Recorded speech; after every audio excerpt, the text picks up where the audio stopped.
Israel launches strikes in Lebanon and Gaza, ahead of October 7 attack anniversary.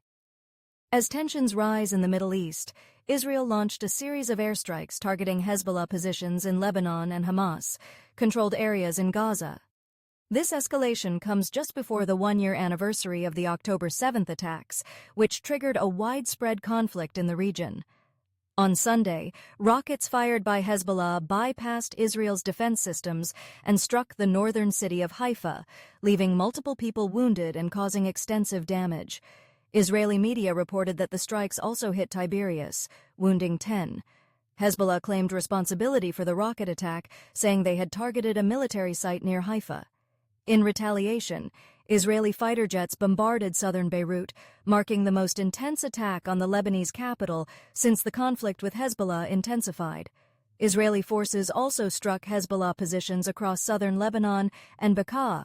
Israel claims these attacks targeted Hezbollah's intelligence headquarters and weapons storage sites. The conflict traces back to October 7 last year, when Hamas militants launched rocket strikes into Israel, leading to the deaths of over 1,200 people and taking more than 250 hostages. This sparked an Israeli military offensive in Gaza, which Palestinian health authorities say has resulted in nearly 42,000 deaths in the densely populated enclave.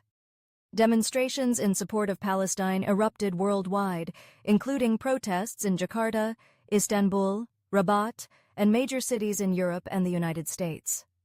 Meanwhile, Iran, a key ally of both Hezbollah and Hamas, launched missile strikes on Israel last week in retaliation for Israeli operations in Lebanon and Gaza. As the anniversary looms, Israeli Defense Minister Yoav Gallant emphasized that Israel retains full autonomy in how it responds to Iranian threats, despite close coordination with the U.S. Gallant stated, "Everything is on the table," signaling that Israel could potentially expand its military operations. Israeli Prime Minister Benjamin Netanyahu also dismissed calls for a ceasefire, pushing forward with ground operations in Lebanon. The situation in Lebanon remains dire, with over 2,000 deaths reported since the conflict began, most of which occurred in the past 2 weeks. Civilians in Beirut and other parts of the country are bearing the brunt of the airstrikes. The United Nations has voiced concerns about potential violations of international law, citing Israeli strikes on civilian infrastructure.